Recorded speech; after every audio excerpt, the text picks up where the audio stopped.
ناظرین کرام، ایک دفعہ حضرت لال شہباز قلندر رحمۃ اللہ علیہ کہیں تشریف لے کے جا رہے تھے کہ اچانک آپ کو راستے میں ایک بندر والا مداری دکھائی دیا جو کہ کھیل تماشے دکھا رہا تھا۔ حضرت لال شہباز قلندر رحمۃ اللہ علیہ اس کے قریب گئے اور اس سے پوچھا، تم کون ہو؟ کہنے لگا، میں قلندر ہوں۔ اس دور میں تماشا دکھانے والے کو قلندر کہا جاتا تھا۔ اس نے آپ سے بے ساختہ کہہ دیا کہ آپ کون ہیں؟ تو آپ نے بھی مسکرا کر کہا کہ میں بھی قلندر ہوں۔ حضرت لال شہباز قلندر رحمۃ اللہ علیہ مسکرا دیے۔ وہ مداری والا آپ کو مسکراتا دیکھ کر بڑا حیران ہوا کہ آپ اس کی بات سن کر کیوں مسکرائے ہیں۔ وہ آپ سے پوچھ بیٹھا، آپ کون ہیں؟ تو سرکار حضرت لال شہباز قلندر نے فرمایا کہ میں بھی قلندر ہوں۔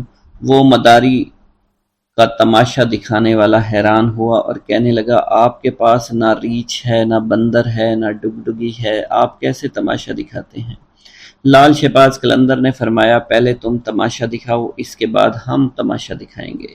آپ کا یہ فرمان سن کر ریچھ والے نے ڈگڈگی اٹھائی اور بجانے لگا۔ اس کی ڈگڈگی کی آواز سن کر بندریا یا اس کا ریچھ ناچنے لگا۔ اس نے کہا کہ اب آپ دکھائیے کہ ہم بھی تو دیکھیں آپ کون سا تماشا دکھانے لگے ہیں۔ حضرت لال شہباز قلندر اس کی بات سن کر دو درختوں کی ٹہنی پر کھڑے ہو گئے۔ اس سے کہا، نیچے سے گزر جاؤ، مگر یاد رکھنا آگے جا کر واپس مت پلٹنا۔ جب وہ تماشا دکھانے والا مداری آپ کے نیچے سے گزرا تو نظارہ بدل چکا تھا۔ وہ نہ سورج سامنے تھا، نہ دھوپ، نہ گرد و غبار، بلکہ سامنے بہت خوبصورت نظارے تھے، بہت خوبصورت پہاڑ تھے، بہت خوبصورت وادیاں تھی، سرسبز اور شاداب وادیاں۔ موسم نہ گرم زیادہ تھا نہ ٹھنڈا زیادہ تھا۔ وہ تماشا دکھانے والا اسی سوچ میں تھا۔ اس نے سامنے دیکھا کہ ایک بہت بڑا لشکر گھوڑوں پر سوار اس کی طرف آ رہا ہے۔ اس نے لشکر کو دیکھ کر سوچا کہ آج تو جان چلی گئی۔ بہرحال لشکر اس کے پاس پہنچا، اس میں سے سپہ سالار باہر آیا۔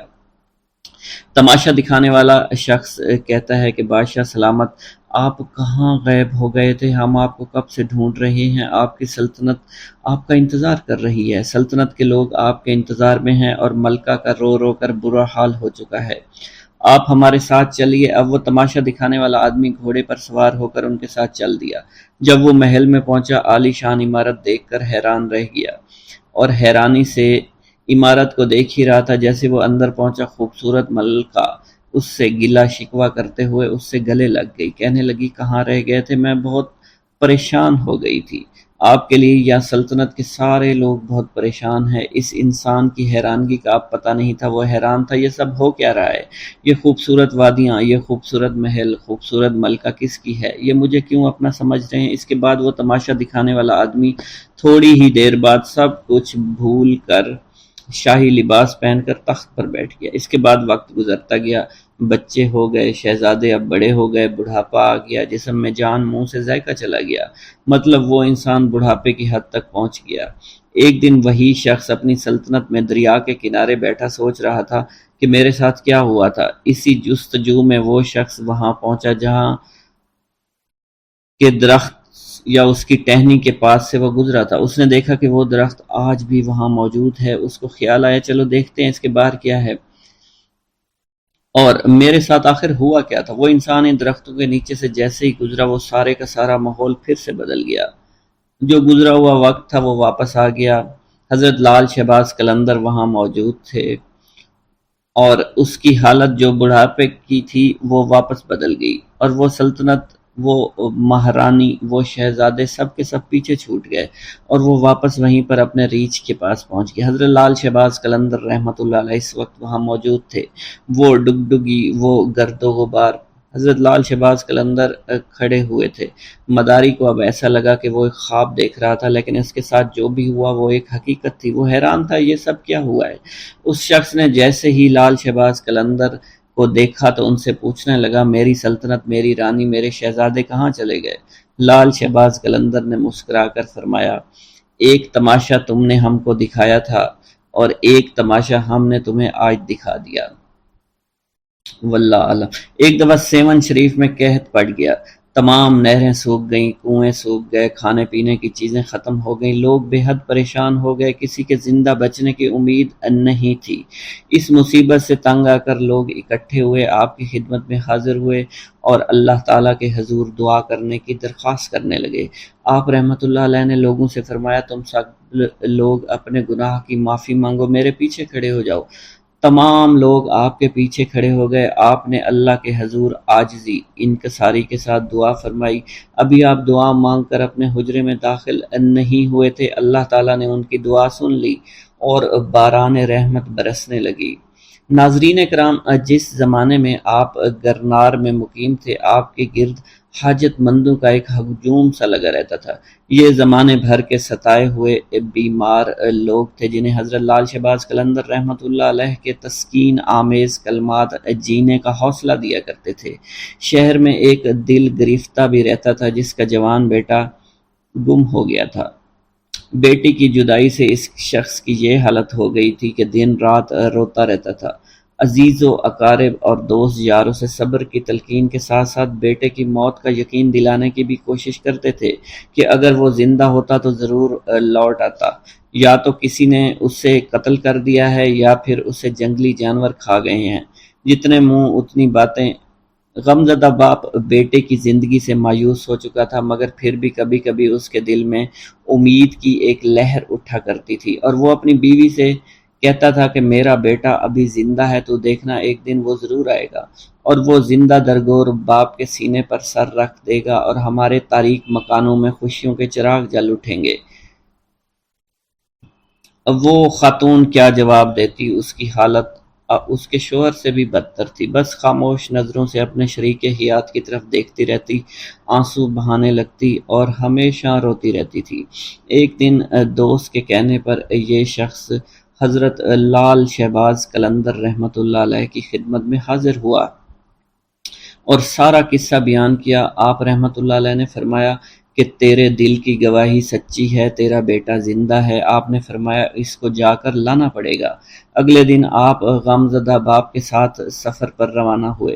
طویل سفر کے بعد ایک جنگل میں پہنچے، ایک جھونپڑی دیکھی۔ لال شہباز قلندر آدمی کو باہر کھڑا کر کے خود جھونپڑی میں داخل ہو گئے۔ کچھ درویش بیٹھے تھے۔ آپ نے ایک نوجوان درویش کو مخاطب کرتے ہوئے کہا، تم خود کتنے سکون سے بیٹھے ہوئے ہو اور آپ کے والدین آپ کے فراق میں مرے جا رہے ہیں۔ آپ اس نوجوان کو لے کر جھونپڑی سے باہر آئے، باہر آ کر اس کے باپ سے اس کی ملاقات کروائی۔ والدین بہت خوش ہوئے۔ ماں باپ کی اجازت سے وہ نوجوان حضرت لال شہباز قلندر کی خدمت میں مشغول ہو گیا اور ایک دن ولایت پر فائز ہو گیا۔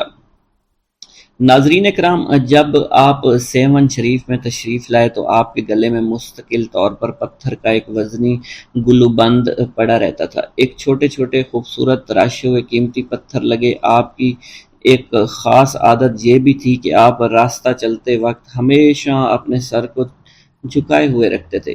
کسی مجلس میں تشریف فرما ہوتے تو گردن خم کیے رہتے تھے۔ روایتوں میں یہ بھی آتا ہے کانوگن نامی محلے کے قریب ایک گلی میں اکثر دین کی تبلیغ کے لیے آپ بیٹھا کرتے تھے۔ اسی محلے میں ایک مشہور ہندو خاندان تھا جن کی عورتیں پردے کی سخت پابندی کیا کرتی تھی، مگر اس خاندان کے ہاں آپ کی بے حد مقبولیت تھی اور آپ کی عقیدت مندی تھی۔ آپ جس بھی گلی میں آ کر بیٹھتے تو ایک عورت اپنے بال کھول کر کھڑکی میں کھڑی ہو جاتی اور گھنٹوں آپ کو دیکھتی رہتی، اسلام کی تبلیغ کی باتیں سنتی رہتی تھی۔ اس عورت کی دلی خواہش تھی کہ کسی طرح حضرت لال شہباز قلندر رحمۃ اللہ علیہ کے چہرے مبارک کا دیدار کر لے، مگر چونکہ آپ ہمیشہ اپنے سر کو جھکا کر بیٹھے رہتے تھے، اس لیے وہ عورت آپ کے چہرے مبارک کا دیدار کرنے میں کامیاب نہیں ہو سکی۔ ایک دن اس ہندو عورت نے وحشت کے عالم میں بالکنی سے نیچے چھلانگ لگا دی۔ لال شہباز قلندر کے قدموں میں گری اونچائی سے گرنے کے سبب وہ ہندو عورت شدید زخمی ہو گئی تھی، پس اس نے اسی وقت ایک نظر آپ کے چہرہ مبارک پر ڈالی اور فوت ہو گئی۔ جب محلے والوں نے دیکھا تو ایک ہنگامہ کھڑا ہو گیا۔ اس کے بعد مرنے والی عورت کے رشتہ دار اسے اٹھانے کے لیے اور آپ سے کہا کہ اجازت دیجیے اس بد نصیب عورت کو لے جائیں اور آخری رسومات ادا کریں۔ خاندان کے لوگوں نے آپ سے اجازت یوں چاہی تھی کیونکہ عورت کے مرنے کے بعد بے پردگی کے خیال سے لال شہباز قلندر رحمۃ اللہ علیہ نے اپنی چادر اس کے جسم پر ڈال دی تھی۔ اب یہ بات پہلے سے ہی اس ہندو خاندان میں مشہور ہو چکی تھی اور آپ کا چہرہ مبارک وہ خاتون دیکھنا چاہتی تھی، اور یہ خبر جنگل میں آگ کی طرح پھیلی ہوئی تھی۔ جب لوگوں نے آپ سے پوچھا تو آپ نے بے ساختہ فرمایا کہ مجھ سے کیا چاہتے ہو، یہ تمہاری امانت ہے، جہاں چاہو اسے لے جاؤ۔ اب رشتہ داروں نے زمین سے لاش کو اٹھانے کی کوشش کی، مگر وہ لاش ان لوگوں سے اٹھ نہیں سکی۔ لاش بے حد وزنی تھی، جس کے بعد 15 سے 20 افراد نے لاش کو اٹھانے کے لیے زور لگانا شروع کر دیا، مگر لاش تو زمین سے جیسے چپک گئی تھی۔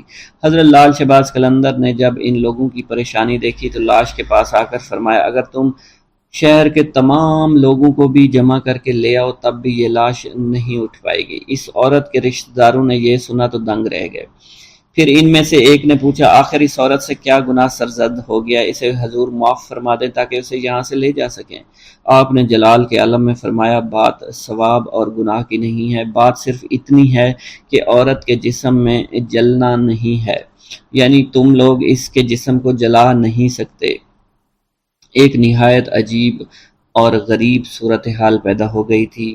پوچھا، پھر ہم کیا کریں؟ جس پر حضرت لال شہباز قلندر نے سکوت آمیز لہجے میں فرمایا، وعدہ کرو تم سب اسے دفن کرو گے تو یہ لاش اٹھ جائے گی۔ ہندوؤں نے وعدہ کیا، جس کے بعد اس عورت کی ارتھی اٹھنے کی بجائے جنازہ اٹھا۔ اس عورت کو مسلمان طریقے سے دفن کیا گیا۔ اس عورت کی قبر سیون شریف میں آج بھی موجود ہے، جسے ہندو مہذب دنیا کے لوگ دور دور سے دیکھنے آتے ہیں۔ آج بھی سیون میں آتے ہیں اور اس کے موقع پر جو مہندی اٹھتی ہے اس عورت کی قبر سے اٹھائی جاتی ہے اور مختلف علاقوں سے گزرتی ہوئی حضرت لال شہباز قلندر رحمۃ اللہ علیہ کی درگاہ پر آتی ہے۔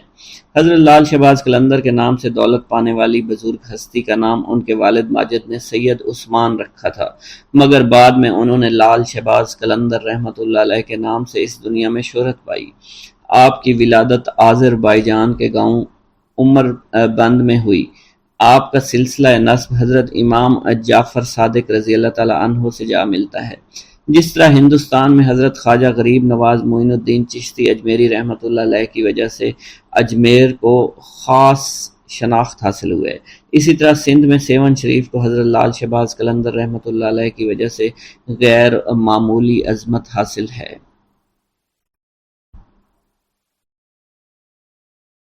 میرا یہ قدم تمام اولیاء کرام کی گردن پر ہے۔ ایک مرتبہ محلہ حلبہ میں اپنے مہمان خانے میں واز فرماتے ہوئے حضور سیدنا غوث اعظم پر اچانک حالت کشف طاری ہوئی۔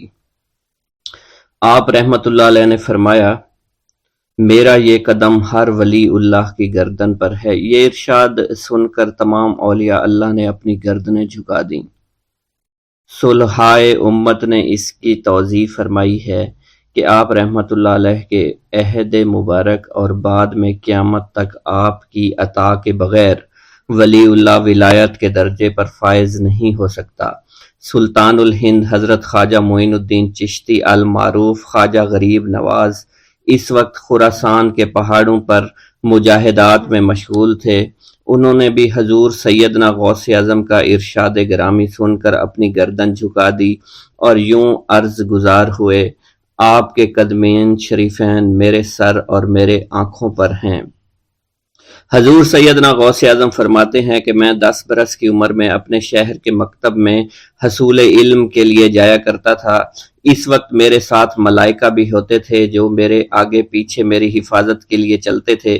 جب میں مدرسہ پہنچتا تو یہ منادی کرتے تھے، اللہ کے ولی کے لیے جگہ خالی کر دو، چنانچہ وہ میرے لیے جگہ خالی کر دیتے تھے۔ ایک مرتبہ میں نے ایک ایسے شخص کو دیکھا جس نے فرشتوں کی آواز سن کر کہا، جس میں کوئی مزاحمت نہ ہوگی، کہ یہ ایک نہایت معزز گھرانے کا فرد ہے اور عن قریب اس کو وہ عظمت حاصل ہوگی جس میں کوئی مزاحمت نہ ہوگی، اور اس کو ایسا قرب نصیب ہوگا کہ اس کو کوئی فریب نہ دے سکے گا۔ پھر 40 برس بعد میں نے اس شخص کو پہچانا، وہ شخص ابدالوں میں سے تھا۔ حضرت شیخ ابو سعود احمد بن بکر حریمی سے مروی ہے کہ حضور سیدنا غوث اعظم نے فرمایا کہ میں 55 سال تک تنہا عراق کے بیابانوں میں پھرتا رہا، میں لوگوں کو نہ جانتا، لوگ مجھے نہ جانتے۔ اسی دوران میرے پاس رجال الغیب اور جنات تشریف لاتے جنہیں میں طریقت اور اصول کی تعلیم دیتا تھا۔ ابتدا میں جب میں عراق میں داخل ہوا تو حضرت خضر میرے ہم سفر بنے اور بعد میں اس وقت ان کو پہچانتا نہ تھا، اور اس کے ساتھ میرا معاہدہ ہوا کہ میں ان کے کسی حکم کی خلاف ورزی نہیں کروں گا۔ ایک مرتبہ انہوں نے مجھے ایک جگہ بیٹھنے کا حکم دیا اور میں اس جگہ 3 سال تک بیٹھا رہا۔ سال میں ایک مرتبہ حضرت خضر میرے پاس تشریف لاتے، فرماتے کہ یہی تیرا مقام ہے جہاں تجھے پہنچایا گیا ہے۔ اس عرصہ کے دوران تمام نفسانی خواہشات مجھ پر انسانی شکل میں وارد ہوئیں، لیکن اللہ عز و جل نے مجھے ہر موقع پر استقامت عطا فرمائی اور مجھے ان خرافات سے بچائے رکھا۔ ابتدا میں میرا نفس مجاہدہ کا کوئی طریقہ اختیار کرتا تو میں اس پر قائم ہو جاتا اور کسی چیز کو قبول نہ کرتا تھا۔ ایک طویل مدت تک اپنا گلا گھونٹتے ہوئے میں مدائن کے جنگلوں میں مجاہدات میں مشغول رہا۔ حضور سیدنا غوث اعظم فرماتے ہیں کہ میں نے اپنے نفس کو مختلف مجاہدوں، مختلف ریاضتوں اور مختلف مشقتوں میں ڈالے رکھا۔ 1 سال تک میں گری ہوئی چیزیں اٹھا کر کھاتا رہا، دوسرے سال پانی پر گزارا کیا، اور تیسرے سال نہ میں نے کچھ کھایا، نہ پیا اور نہ ہی سویا۔ ایک مرتبہ شدید سردی کی وجہ سے میں ایوان کسریٰ کے کھنڈرات میں سویا تو رات بھر میں 40 مرتبہ طبیعت خراب ہوئی۔ حضور سیدنا غوث اعظم فرماتے ہیں ہر سال ایک بزرگ آتے اور وہ مجھے جبہ دے کر چلے جاتے۔ اسی طرح میں نے بے شمار طریقوں سے دنیا اور نفس سے چھٹکارا پانے کی کوشش کی۔ لوگ مجھے دیوانہ سمجھتے تھے۔ میں برہنہ جسم جنگلوں میں چلا جاتا اور کانٹوں پر لوٹتا شور مچاتا تھا۔ میرا تمام بدن سے خون جاری ہو جایا کرتا تھا اور لوگ مجھے اٹھا کر شفا خانے لے جایا کرتے، جہاں میری حالت مزید بگڑ جاتی۔ ایک وقت ایسا بھی آیا جب مجھ میں اور مردہ میں کوئی فرق نہ تھا۔ لوگ کفن لے کر آئے، غسال کو بلوایا کہ وہ مجھے غسل دے دیں۔ ابھی انہوں نے مجھے غسل دینے کے لیے تختہ پر ڈالا ہی تھا کہ میری حالت درست ہو گئی۔ میں اٹھ کھڑا ہوا۔ طریقت کی ان پرخطر راہوں میں نہ تو میں کبھی خوف زدہ ہوا اور نہ کبھی میرا نفس مجھ پر غلبہ پا سکا، اور نہ ہی دنیا کی آرائش مجھے حیران کر سکی۔ حضور سیدنا غوث اعظم فرماتے ہیں شیطان نے میرے گرد بے شمار جال بچھائے۔ جب میں نے اس سے کہا کہ یہ کیا ہے تو اس نے کہا یہ دنیاوی چیزیں ہیں اور میں ان جالوں سے تم جیسوں کو شکار کرتا ہوں۔ میں نے 1 سال تک شیطان کا مقابلہ کیا، اس کے بچھائے ہوئے تمام جالوں کو ختم کر دیا۔ اس کے بعد میرے سینے کو کھول دیا گیا اور مجھ پر بے شمار خلائق ظاہر ہوئے۔ حضور سیدنا غوث اعظم فرماتے ہیں میں نے دریافت کیا کہ یہ علائق کیسے ہیں؟ جواب ملا کہ یہ خلق کے اسباب ہیں جو تم سے ملے ہوئے ہیں۔ میں سال بھر ان کی جانب متوجہ رہا، یہاں تک کہ وہ مجھ سے جدا ہو گئے۔ جب مجھ پر میرا باطن ظاہر کیا گیا تو میں نے اپنے قلب کو بہت سے علائق سے ملوث پایا۔ میں نے دریافت کیا کہ یہ علائق کیا ہیں؟ جواب ملا یہ تمہارے ارادے، تمہارے اختیارات ہیں۔ چنانچہ 1 سال تک ان کی جانب متوجہ رہا کہ وہ مجھ سے دور ہو گئے۔ میرا قلب ان تمام غلاظتوں سے نجات پا گیا۔ پھر مجھ پر میرے نفس کو ظاہر کیا گیا، میں نے اس کا مشاہدہ کیا، مجھے معلوم ہوا اس کے ساتھ کچھ امراض اور بھی ہیں اور نفس کی خواہشات زندہ ہیں، نفس کا شیطان سرکش ہے۔ چنانچہ میں نے سال بھر پھر توجہ دلائی اور میرے نفس کے تمام امراض سرے سے ہی ختم ہو گئے اور اس کے شیطان نے کلمہ پڑھ لیا اور پھر میرے تمام امور اللہ کے لیے ہو گئے اور میں اپنی ہستی سے باہر نکل آیا۔ حضور سیدنا غوث اعظم فرماتے ہیں پھر میں توکل کے دروازے پر آیا تاکہ میرا مقصد پورا ہو، لیکن جب میں نے توکل کے دروازے پر پہنچا تو بے شمار لوگ موجود تھے۔ میں اس ہجوم کو چیرتا ہوا آگے بڑھا اور شکر کے دروازے پر پہنچ گیا۔ یہاں پر بھی لوگوں کا جمع غفیر موجود تھا، اسے بھی چیرتا ہوا آگے بڑھا اور مشاہدہ کے دروازے پر پہنچ گیا اور یہاں پر موجود ہجوم کو چیرتا ہوا اندر داخل ہوا، حتیٰ کہ سب سے آخر میں مجھے فقر کے دروازے پر لایا گیا۔ فقر کا دروازہ خالی تھا، جب اس دروازہ میں داخل ہوا تو دیکھا جن جن چیزوں کو میں نے ترک کیا تھا وہ سب یہاں موجود تھیں۔ یہاں مجھے ایک بہت بڑے روحانی خزانے کی فتوحات سے نوازا گیا اور میرے لیے تمام دنیا کے خزانے کھول دیے گئے۔ مجھے روحانی عزت، دائمی فنا اور خالص آزادی عطا فرمائی گئی۔ میری تمام چیزیں جو میری ہستی اور میری صفات سب معدوم ہو گئیں اور میری ہستی کی جگہ کسی اور نے لے لی۔ حضرت شیخ ابو سعید مخزومی نے حضور سیدنا غوث اعظم کو خرقہ خلافت سے نوازا اور فرمایا، اے عبد القادر، یہ وہ خرقہ ہے جو حضور نبی کریم صلی اللہ علیہ وسلم نے حضرت سیدنا علی المرتضیٰ کو عطا فرمایا، اور حضرت سیدنا علی المرتضیٰ نے یہ خرقہ حضرت خواجہ حسن بصری کو عطا فرمایا تھا، جس سے ہوتا ہوا یہ خرقہ مجھ تک پہنچا، اور یہ تمہاری امانت تھی جو میں نے تم تک آج پہنچا دی ہے۔ حضور سیدنا غوث اعظم نے جب خرقہ مبارک کو زیب تن کیا تو آپ پر بے شمار انوار و تجلیات کی بارش ہونا شروع ہو گئی۔ حضور سیدنا غوث اعظم نے حضرت شیخ ابو سعید مخزومی کے مدرسہ میں تدریسی فرائض سر انجام دینا شروع کر دیے۔ آپ کے لیے فی الحال تدریسی مصروفیات کے علاوہ کوئی کام نہ تھا۔ آپ کی شبانہ روز کی محنت سے آپ کے نام کا شعرہ کچھ ہی دنوں میں سارے بغداد میں پھیل گیا۔ طلبہ دور دراز کے علاقوں سے علم کے حصول کے لیے آنے لگے۔ طلبہ کی تعداد جب مزید بڑھنا شروع ہو گئی تو ارد گرد کے کئی مکانات کو خرید کر مدرسہ میں داخل کر لیا گیا۔ کتب سیر میں منقول ہے کہ 528 ہجری میں آپ مدرسہ نظامیہ کی وسیع عمارت تعمیر فرما چکے تھے۔ اس مدرسہ کی تعمیر میں آپ نے بحیثیت مزدور بھی حصہ لیا تھا۔ حضرت شیخ ابو الخشاب سے مروی ہے کہ میں جوانی میں جب علم نحو پڑھ رہا تھا تو لوگوں نے مجھے حضور سیدنا غوث اعظم کے پاس جانے کا مشورہ دیا، اور اس کی وجہ سے مجھے بھی اشتیاق ہوا کہ میں آپ کا واز سنوں۔ ایک مرتبہ کچھ لوگوں کے ہمراہ آپ کی مجلس میں دوستوں کے ہمراہ حاضر ہوا۔ آپ نے میری جانب توجہ کرتے ہوئے فرمایا، ہماری صحبت اختیار کر لو۔ چنانچہ میں نے آپ کے فرمان کے مطابق آپ کی صحبت کو اختیار کر لیا۔ آپ نے مجھے علم نحو کے علاوہ علوم عقلیہ اور تقلد حاصل کیے جس سے مجھے کوئی واقفیت پہلے نہیں تھی۔ 1 سال کے عرصہ میں آپ کی نظر کرم سے میں نے وہ علوم حاصل کر لیے جو گزشتہ اتنی عمر گزارنے کے باوجود بھی مجھے حاصل نہیں ہوئے تھے۔ منقول ہے حضرت شیخ بقا بن بطو، شیخ علی بن ہیتی اور شیخ کیلوی جب حضور سیدنا غوث اعظم کے مدرسہ میں آتے تو جھاڑو دیا کرتے تھے اور چھڑکاؤ کرتے تھے، لیکن آپ کی اجازت کے بغیر کبھی اندر داخل نہ ہوتے تھے۔ اجازت ملنے کے بعد آپ حضرات اندر داخل ہوتے اور اجازت ملنے پر ہی بیٹھتے تھے۔ آپ سے امان طلب کرتے اور امان مل جانے کے بعد مؤدب ہو کر بیٹھ جاتے۔ جس وقت آپ کہیں جانے کا ارادہ کرتے تو یہ حضرات سواری کے ہمراہ چلتے۔ آپ انہیں اس فعل سے منع فرمایا کرتے تھے اور کہتے تھے کہ ہمیں آپ کے ذریعے قرب الہی حاصل ہوا ہے۔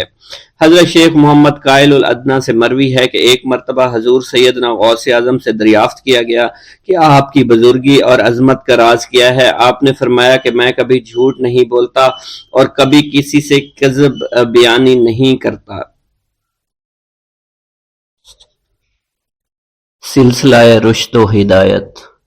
لب جوہر سے نکلنے لگے نغمات درود، آئینہ تجھ کو جو دیکھے تو ثناخواں ہو جائے۔ حضرت لال شہباز قلندر نے سندھ میں آ کر یہاں کے عوام کی روحانی اور اخلاقی اصلاح کی اصلاحی تبلیغی مشاغل جاری کیے، لیکن تاریخ پر تاریکی کے گہرے پردے پڑنے ہونے کی وجہ سے اس تفصیل سے آگاہ نہیں کیا گیا۔ آپ کا ایک کارنامہ تو یہ تھا کہ آپ کی آمد سے فاحشہ عورتوں نے فحاشی سے توبہ کر لی، اور آپ نے اپنے معتقدوں کو سیون کو آباد کرنے اور یہاں کاشتکاری کرنے کا حکم دیا، جس سے یہ اندازہ ہوتا ہے کہ آپ کی تعلیمات میں محنت اور کسب حلال کا عنصر تھا۔ آپ نے تارک دنیا ہونے کی بجائے اپنی قوت بازو سے محنت کر کے روزی کمانے کو ترجیح دی۔ حضرت لال شہباز قلندر نے نہ صرف عوام کی روحانی اصلاح کے لیے کوشش کی بلکہ عوام کی اقتصادی اصلاح پر بھی بھرپور توجہ دی۔ آپ کا تبلیغی و اصلاحی کام صرف سیون تک ہی محدود نہیں تھا بلکہ آپ میں جگہ جگہ گھومے۔ حضرت لال شہباز قلندر، حضرت بہاؤالدین زکریا ملتانی، حضرت بابا فرید الدین مسعود گن شکر اور حضرت سید جلال الدین سرخ بخاری سندھ میں بہت گھومے پھرے، لوگوں کو دین اسلام کی تعلیمات سے آگاہ کیا۔ حضرت لال شہباز قلندر کے سندھ میں گھومنے اور تبلیغ اسلام کے سلسلے میں لکھا گیا ہے۔ رکن پور حضرت شیخ رکن الدین ملتانی کے نام پر ایک گاؤں ہے۔ یہاں سومرو ذات کے ایک شیخ ریحان رہتے تھے۔ شیخ رکن الدین ان کی زیارت کے لیے یہاں تشریف لائے اور اسی نسبت سے اسے رکن پور کہا جانے لگا۔ شیخ ریحان کا اصلی نام چنیسر تھا۔ کہا جاتا ہے اتفاق سے کسی وقت شیخ رکن الدین اور حضرت لال شہباز قلندر وہاں آ نکلے۔ آپ سے ملاقات کی، آپ کو شہد، روٹی اور دودھ کی فرمائش کی، جو آپ نے پوری کر دی۔ حضرت لال شہباز قلندر شیخ ریحان کے فرزند شیخ دودو کی شہادت کے بعد فاتحہ خوانی کے لیے بھی گئے تھے۔ اگر یہ دونوں روایتیں درست ہیں، لال شہباز قلندر شیخ ریحان سے ملے تھے اور گئے تھے، تو یہ صحیح نہیں کہ شیخ رکن الدین ملتانی کی بھی شیخ ریحان سے ملاقات ہوئی تھی، کیونکہ شیخ رکن الدین حضرت بہاؤالدین زکریا کے پوتے تھے اور حضرت لال شہباز قلندر کے بہت بعد پیدا ہوئے تھے۔ حضرت بہاؤالدین زکریا ملتانی اور آپ کی اولاد کا سندھ میں جانا تو ثابت ہے، کیونکہ سندھ میں آپ کے بہت سے مرید تھے۔ ہو سکتا ہے کہ حضرت شیخ رکن الدین ملتانی شیخ ریحان کے بہت بعد آئے ہوں اور آپ کے آنے کی وجہ سے آپ کے مریدوں نے اس گاؤں کا نام رکن پور رکھ دیا ہو۔ اس سے معلوم ہوتا ہے کہ حضرت لال شہباز قلندر شیخ بہاؤالدین زکریا ملتانی اور حضرت شیخ صدر الدین عارف اس جگہ سے گزرے تھے جہاں شیخ پٹا رہتے تھے۔ جب وہ گزر رہے تھے ان کو معلوم تھا یہاں کوئی اہل دل رہتا ہے۔ اس کے بعد وہ ان سے ملے۔ حضرت شیخ پٹا صدق اور یقین سے حضرت شیخ بہاؤالدین زکریا کے مرید ہوئے۔ واضح ہوتا ہے کہ حضرت لال شہباز قلندر نے حضرت شیخ بہاؤالدین زکریا ملتانی اور ان کے فرزند شیخ صدر الدین عارف کے ساتھ سندھ کا تبلیغی دورہ کیا تھا۔ ایک عوامی روایت ہے کہ حضرت لال شہباز قلندر سیون سے لاہور بھی گئے تھے، وہاں سے ہنگلاج، پھر کراچی آ کر منگو پیر سے ملے۔ منگ پیر سے ملاقات کا ذکر تو صاحب تفتۃ الکرام نے بھی کیا ہے۔ یہ بھی روایت ہے لال شہباز قلندر نے قدیم پارٹ میں حاجی اسماعیل پنوہر سے بھی ملاقات کی۔ قدیم پارٹ کے کھنڈرات کے قریب حاجی اسماعیل پنوہر کا مزار آج بھی موجود ہے۔ حضرت لال شہباز قلندر کے بھائی یا پھر چچا زاد بھائی تھے۔ اس سے معلوم ہوتا ہے کہ میاں لال یا تو لال شہباز قلندر کے ساتھ سندھ میں آئے یا حضرت لال شہباز قلندر کے سندھ میں اقامت اختیار کرنے کے بعد سندھ میں آئے اور آپ کے ساتھ سندھ کی سیاحت بھی کی۔ یہ بھی ہو سکتا ہے حضرت لال شہباز قلندر نے تبلیغ کے لیے آپ کو ٹھٹھا میں رہنے کا حکم دیا ہو۔ حضرت لال شہباز قلندر سیاحت کے دوران رشد و ہدایت کے ساتھ خالق حقیقی کی عبادت بھی کرتے رہے۔ تفتۃ الکرام کی روایت سے معلوم ہوتا ہے لال شہباز قلندر کندری نہر پر اور گنچا ٹکر کے نزدیک چلہ کش ہوئے۔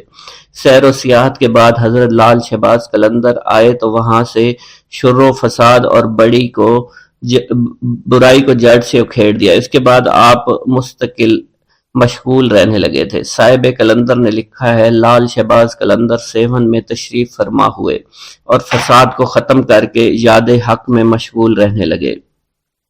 حضرت لال شہباز قلندر مذہبی علوم کے عالم تھے۔ فارسی عربی پر آپ کو دسترس حاصل تھی۔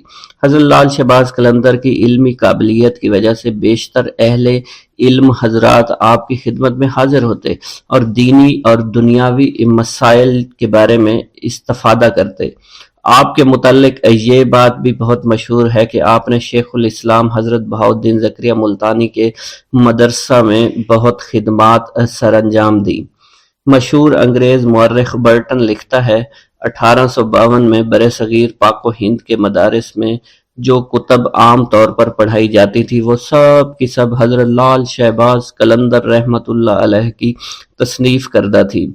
حضرت لال شہباز قلندر صاحب کشف و کرامت تھے۔ آپ سے بے شمار کرامات کا ظہور ہوا۔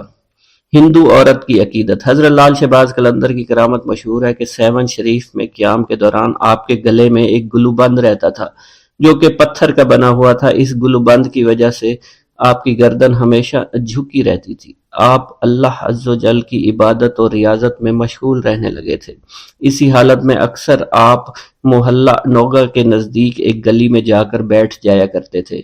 کانوگا ہندوؤں کا ایک مشہور خاندان تھا۔ یہ لوگ پردہ کی سخت پابندی کیا کرتے تھے۔ ان کی عورتوں کو اگر کہیں جانا ہوتا تو وہ ڈولی میں بیٹھ کر جایا کرتی تھی۔ حضرت لال شہباز قلندر جب اس گلی میں آ کر بیٹھتے تو وہ اس محلے کی ایک عورت چھپ کر کھڑکی سے آپ کو دیکھا کرتی تھی۔ آپ نے کبھی بھی اس عورت کی طرف نظر اٹھا کر نہیں دیکھا، چونکہ آپ کے گلے میں گلو بند رہتا تھا، اس لیے آپ اپنا چہرہ اٹھا کر کسی طرف نہیں دیکھا کرتے تھے۔ ایسی حالت میں وہ عورت بھی آپ کے چہرے کی زیارت نہیں کر سکتی تھی۔ یہ سلسلہ کافی عرصہ تک چلتا رہا۔ وہ عورت آپ کے دیدار پر قادر نہ آ سکی۔ آخر ایک دن اس قدر بےتاب ہوئی، کھڑکی سے چھلانگ لگا دی، آپ کے قدموں میں آ کر گر پڑی۔ اس نے آپ کے چہرہ دیکھا، اس کی روح قفس ارسری سے پرواز کر گئی۔ اس بات کی خبر پورے محلہ میں پھیل گئی۔ لوگ بھاگتے ہوئے آئے تاکہ اس عورت کی لاش کو اٹھا کر لے جائے۔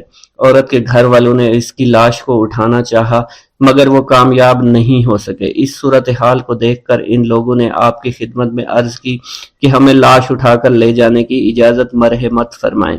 حضرت لال شہباز قلندر نے فرمایا، اگر تم سچے دل سے نیت کے ساتھ اس کو اٹھاؤ، تم اس کو جلانے کی بجائے دفن کرو تو پھر تمہیں اس کو اٹھانے کی اجازت دوں گا، ورنہ نہیں۔ ان لوگوں نے آپ سے وعدہ کیا وہ عورت کو دفن کریں گے۔ چنانچہ اب انہوں نے لاش کو اٹھانا چاہا تو وہ اٹھائی گئی۔ پھر انہوں نے اسے اسلامی اصولوں کے مطابق اسی محلہ میں بڑے دروازے کے نزدیک دفن کر دیا۔ اب بھی اس کا مزار وہاں موجود ہے، اور حضرت لال شہباز قلندر کا عرس مبارک ہوتا ہے تو وہاں آپ کی مہندی اٹھائی جاتی ہے اور بڑی دھوم دھام سے اس کو لے کر آپ کی درگاہ شریف پر لایا جاتا ہے۔ پیارے دوستو، اسلام کا پیغام ان لوگوں کے سر جاتا ہے جو اسلام کی ترویج کا کام کیا کرتے تھے، جنہوں نے مشرق وسطیٰ کے علاقے سے اس وقت برصغیر کا رخ کیا جب مسلمان حملہ آوروں نے برصغیر کے علاقے فتح کرنا شروع کر دیے تھے۔ مسلمان حملہ آوروں کے ہاتھ میں تلوار تھی اور پشت پر ہزاروں سپاہی ان کے پشت پر تھے، یہاں تک کہ انہوں نے اپنے زور بازو پر برصغیر کے بیشتر علاقوں کو فتح کر لیا، یہاں اپنی عملداریاں قائم کی۔ اسلام اس خطے کے لیے ایک نیا مذہب تھا، اور جس طرح سے مسلمان حملہ آور یہاں وارد ہوئے تھے، مقامی لوگوں کے ذہنوں میں اسلام کی شکل پرتشدد مذہب کے طور پر بن چکی تھی۔ بعد میں اسی اسلام کا پیغام برصغیر کے دور دراز علاقوں تک پہنچا، اور کم و بیش ہر علاقے کے لوگوں نے اس پیغام کا اثر قبول بھی کیا۔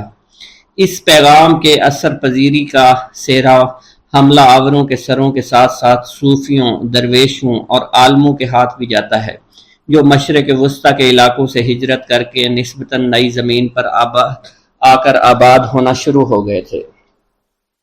یہ بزرگ دراصل مٹی ہوئی ہستیوں کے مالک تھے۔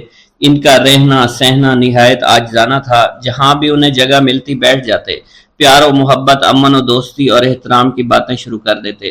مقامی لوگوں نے ان بزرگوں کی ذات میں ایک خاص قسم کی کشش محسوس کی اور دھیرے دھیرے ان کے پاس جمع ہوتے چلے گئے۔ یہ زیادہ تر ایسے لوگ تھے جو برسوں سے نظر انداز ہوتے چلے آ رہے تھے، کبھی دھرم کی بنیاد پر، کبھی ذات پات کی بنیاد پر، کبھی قبیلے کی بنیاد پر۔ ان دھتکارے ہوئے لوگوں نے جب اپنے لیے پیار، محبت، امن، دوستی، احترام کے الفاظ سنے تو انہیں یہ بے حد میٹھے لگے۔ ان کے کان ہزاروں سالوں سے یہ بول سننے کو بےتاب تھے۔ بس پھر کیا تھا، ان بزرگوں کے آشیانے آباد ہوتے چلے گئے، اور یوں اسلام کے پیغام نے برصغیر کی زمین میں جڑیں پکڑنا شروع کر دی۔ انہی ہستیوں میں ایک بزرگ سید عثمان مروندی بھی تھے، جن کا اصل نام سید عثمان تھا، اور دنیا انہیں لال شہباز قلندر کے نام سے جانتی ہے۔ وہ مشرق وسطیٰ کے علاقے مروند میں پیدا ہوئے۔ یہ موجودہ افغانستان کے علاقے قندھار کا قریبی علاقہ تھا، مگر آج کل پیارے دوستو یہ آذربائیجان میں شامل ہے۔ ان کے آباء و اجداد عراق سے ہجرت کر کے افغانستان میں آباد ہو گئے تھے۔ سید عثمان نے 7 سال کی عمر میں قرآن پاک حفظ کر لیا۔ جب ان کا میلان طریقت و معرفت کی طرف ہوا تو انہوں نے مروان سے مختلف علاقوں کا سفر شروع کیا۔ انہوں نے حجاز، عراق، ایران، افغانستان، ہند، مکران، ملتان اور جوناگڑھ کے سفر بھی اختیار کیے۔ بالآخر حضرت بو علی شاہ قلندر کے کہنے پر سندھ میں سکونت اختیار کی۔ 1274 عیسوی میں اپنی وفات تک سیون شریف میں ہی مقیم رہے۔ حضرت لال شہباز قلندر ایک بہترین شاعر، الحاد دان اور فلسفی بھی تھے۔ آپ کو عربی، فارسی، پشتو، پنجابی، ترکی، سندھی، ہندی اور سنسکرت سمیت کئی زبانوں پر عبور حاصل تھا۔ آپ کا شجرہ نسب حضرت امام جعفر صادق رحمۃ اللہ علیہ سے جا ملتا ہے۔ ہندو لال شہباز قلندر کو جھولے لال بھی کہتے ہیں۔ اس کی وجہ یہ ہے کہ جھولے لال کی نسبت دریائے سندھ ہے اور ہندوؤں کی جانب سے انہیں دریاؤں کے بھگوان ورن کا سندھ میں آنے والا اوتار قرار دیا جاتا ہے۔ زیادہ تر مسلمان جھولے لال کو حضرت خواجہ خضر بھی قرار دیتے ہیں، جن کے بارے میں مانا جاتا ہے کہ وہ دریاؤں اور سمندروں میں سفر کرنے والوں کی عقیدت اور رہنمائی فرماتے ہیں۔ مچھیرے حضرات اس بزرگ سے بہت زیادہ عقیدت رکھتے ہیں۔ انہیں زندہ پیر، شیخ طاہر، خواجہ خضر، اڈیرو لال اور امر لال بھی کہا جاتا ہے۔ مختلف تاریخی حوالوں کے مطابق یہ بزرگ یہاں پر 17ویں صدی میں رہا کرتے تھے۔ ٹھٹھا کے ظالم حکمرانوں میں میرک شاہ نے ہندوؤں کو زبردستی مسلمان کرنا چاہا تو ہندو دریائے سندھ کے کنارے آ گئے اور دریا سے مدد مانگی کہ انہیں نجات دلائے۔ نتیجتاً دریا میں ایک صورت پیدا ہوئی جس نے بتایا کہ نصر پور میں ایک عمر رسیدہ جوڑے کے ہاں ایک بیٹا پیدا ہوگا جو آ کر ان کی مدد کرے گا۔ اس بچے کا نام اڈیرو لال رکھا گیا۔ انہیں جھولے لال بھی کہا جانے لگا کیونکہ مانا جاتا ہے کہ ان کا جھولا خود بخود ہلتا تھا۔ یہ بچہ بڑا ہو کر ایک بہادر شخص بنا جس نے میرک شاہ سے بحث کی اور اس سے اس کی غلطی کا احساس دلایا، جس پر انہوں نے ہندوؤں کو اپنی حکومت میں عزاداری کے ساتھ رہنے کی اجازت دے دی۔ ہندو لال شہباز قلندر کو اپنے اسی دیوتا کا اوتار سمجھتے ہیں اور انہیں جھولے لال کہا جاتا ہے۔ یہ دونوں شخصیات تاریخی طور پر ایک نہیں ہیں لیکن یکساں تصور کی حامل ہیں۔ شہباز قلندر کے ماننے والوں میں ہندو، مسلمان، سکھ، عیسائی سبھی شامل ہیں۔ کتاب واکنگ ود نانک کے مصنف ہارون خالد لکھتے ہیں، گویا 47 میں کوئی فساد نہیں ہوا تھا، گویا کسی ہندو نے سندھ سے کبھی ہجرت ہی نہیں کی، گویا پنجاب میں توہین مذہب کے شعبے میں کوئی مسیحی بستی کبھی جلی ہی نہیں۔ قلندر کا دالان اس دنیا کے پناہ گاہ میں جو کبھی اس دالان سے پھیلی ہوتی تھی اور رفتہ رفتہ معدوم ہوتی چلی گئی۔ اس دالان تک سمیٹے ہوئے 3 اور دوست بھی تھے، حضرت بہاؤالدین ذکریہ ملتانی، بابا فرید گنج شکر اور سید جلال الدین سرخ بخاری۔ ان چاروں کو 4 یار کے نام سے یاد کیا جاتا ہے۔ 4 یار سندھ اور ہند میں اسلام کی اشاعت کے سرخیل قرار پائے۔ لال شہباز قلندر کی ایک خوبی یہ بھی تھی کہ وہ باکمال شاعر بھی تھے۔ ہر سال اسلامی مہینے شعبان کی 18 تاریخ کو سیہون شریف میں آپ کا عرس منایا جاتا ہے، جس میں پاکستان کے تمام صوبوں اور علاقوں سے تعلق رکھنے والے ہر طبقے، ہر فرقے کے لوگ لاکھوں کی تعداد میں شرکت کرتے ہیں۔ ان کے عرس کے موقع پر 3 جلوس نکالے جاتے ہیں۔ ایک کی قیادت مقامی سید گھرانے سے تعلق رکھنے والا ایک عقیدت مند کرتا ہے، جبکہ 2 جلوس ہندوؤں کی قیادت میں نکلتے ہیں اور مزار کا ایک مجاور ہندو بھی ہے۔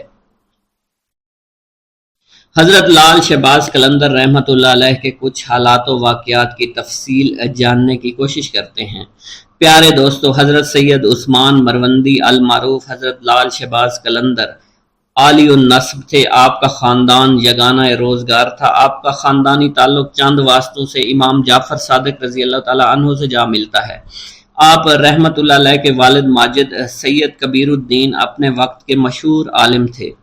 ان کا طریقہ اتباع سنت نبوی صلی اللہ علیہ وسلم تھا۔ حضرت سید عثمان مروندی اپنے خاندانی اعتبار سے اونچی نسبت رکھتے تھے، اس لیے صالحت، سخاوت کے بہت سے خصائص ان کے خاندان میں منتقل ہو گئے تھے۔ ایک روایت کے مطابق آپ کے والد کا نام سید ابراہیم بن کبیر الدین ہے، جن کی ولادت جمادی الثانی میں مروان میں ہوئی۔ وہیں آپ رحمۃ اللہ علیہ نے زندگی کا بیشتر حصہ گزارا۔ سید ابراہیم کبیر الدین کا نسبی تعلق جو کہ سادات خاندان سے تھا، اس لیے لوگ ان کی بے پناہ عزت اور بے پناہ احترام کیا کرتے تھے۔ آپ کی طبیعت میں یاد الہی کے جذبات بے حد نمایاں تھے۔ جوانی کی ابتدائی ایام میں آپ کی سوچ پر یہ امر غالب تھا کہ شادی کیے بغیر زندگی کو راہ حق کی طرف لگا دیا جائے، اس لیے کہا جاتا ہے کہ آپ شادی سے گریزاں تھے۔ پیارے دوستو، سید عثمان مروندی المعروف حضرت لال شہباز قلندر کی والدہ حاکم مروان سید سلطان شاہ کی دختر تھیں۔ آپ بڑی نیک اور عبادت گزار خاتون تھی، طبیعت میں درویشی اور قناعت پسندی تھی۔ ایک روایت یوں بھی ملتی ہے کہ آپ کی والدہ پردہ شب کی تاریکی میں بیٹھ کر رویا کرتی تھی، فرماتی تھی کہ اللہ کے خوف سے رونے والا دوزخ میں کبھی نہیں جائے گا۔ ان کی ذات خشیت الہی کا سرچشمہ تھی، رات کا اکثر حصہ عبادت میں گزارتی تھی۔ اس ماں کی گود کا لال جب جذب و جلال کا جوہر بن کر سہون پہنچا تو اس کی تابناکی کئی نگاہوں کو خیرہ کر رہی تھی۔ سلطان شاہ حاکم مروند کی یہ صاحبزادی اپنے شوہر سید کبیر کے جذب متصرف کی تاثیر سے اپنے وقت کی زاہدہ اور عابدہ خاتون کہلائیں۔ کہا جاتا ہے کہ آپ کی والدہ کا وصال مروان میں ہوا اور وہیں آپ رحمت اللہ علیہ کو دفنایا گیا۔ پیارے دوستوں، منقول ہے لال شہباز قلندر کے والد سید ابراہیم کبیر الدین رحمت اللہ علیہ بعض اوقات مقدس مقامات کی زیارت کے لیے سفر اختیار کیا کرتے تھے۔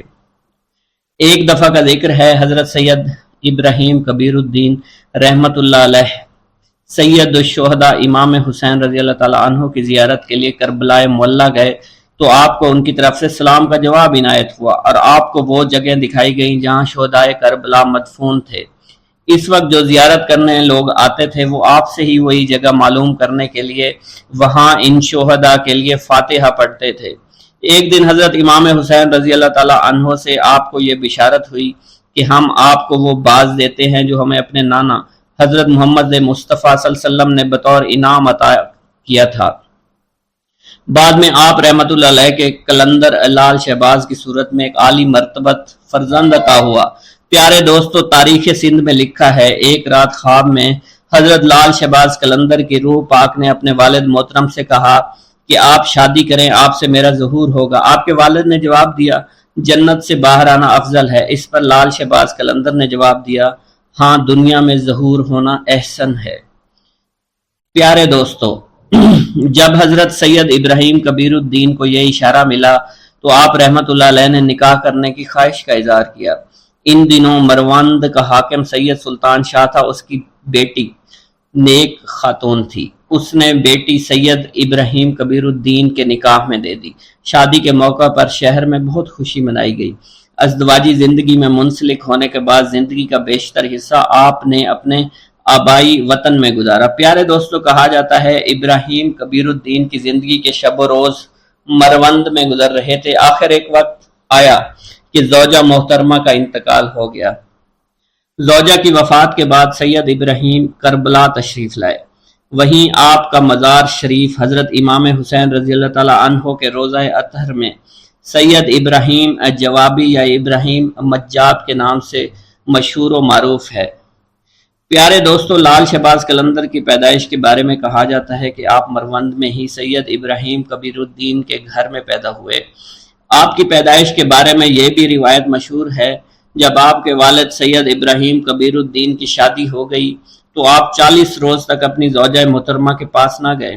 جب 40 روز گزر گئے تو حق زوجیت کے لیے اپنی زوجہ محترمہ کے پاس آئے۔ کسی نے آپ سے اس بارے میں پوچھا تو فرمایا، شادی کے روز میں نے راستے میں چنے کا ایک ٹکڑا زمین پر پڑا ہوا دیکھا تو میں نے اسے کھا لیا،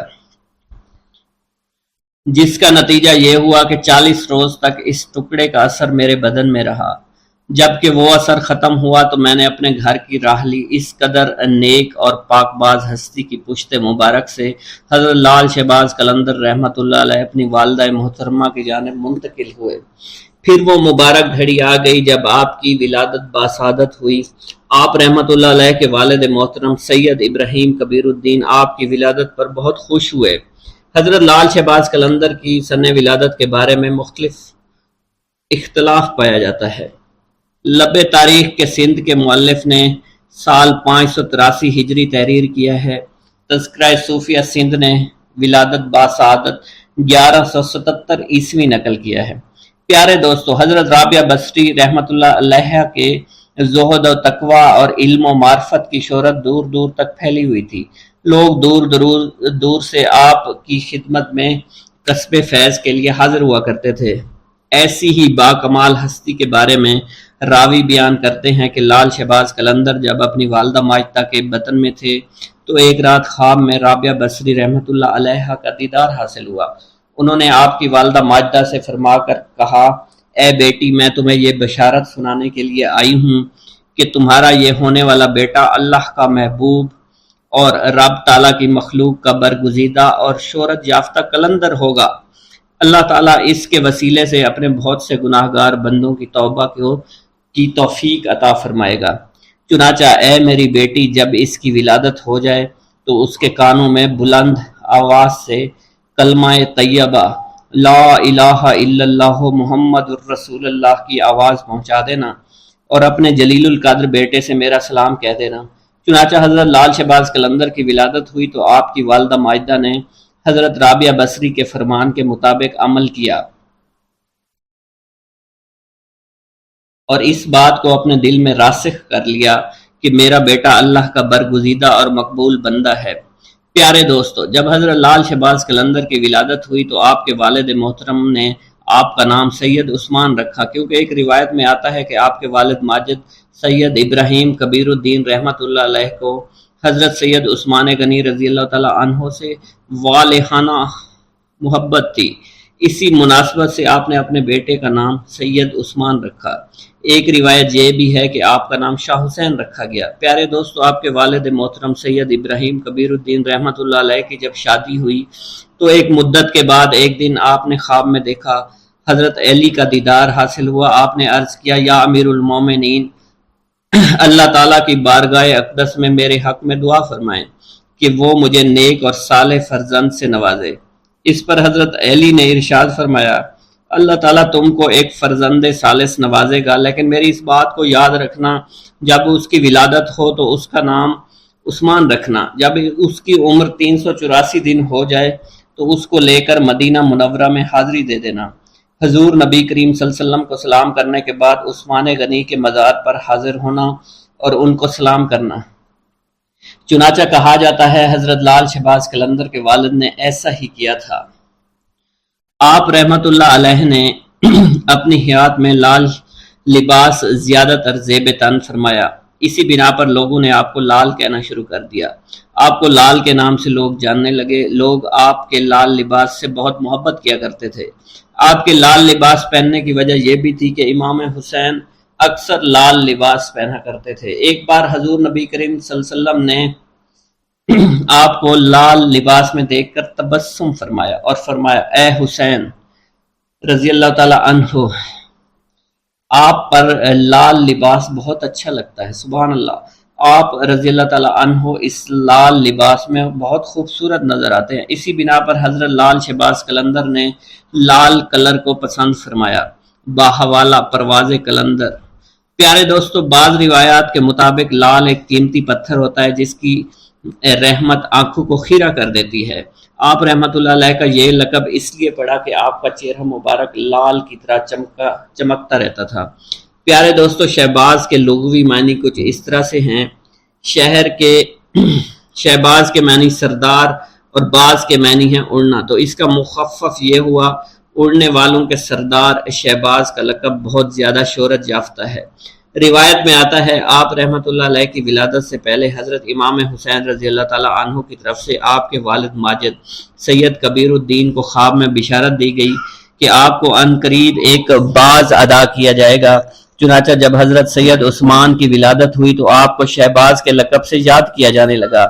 تذکرہ النساء کی روایت کے مطابق جب آپ کو اپنے مرشد پاک سے خلافت کا اعزاز حاصل ہوا تو آپ کے شہباز کے لقب بھی مرحمت ہوا۔ اس کے علاوہ آپ رحمت اللہ علیہ کو قلندر، سیف السان، شمس الدین اور مخدوم کے لقب سے بھی جانا جاتا ہے۔ پیارے دوستو، آپ کا شجرہ نسب چند واسطوں سے حضرت امام جعفر صادق سے جا کر ملتا ہے۔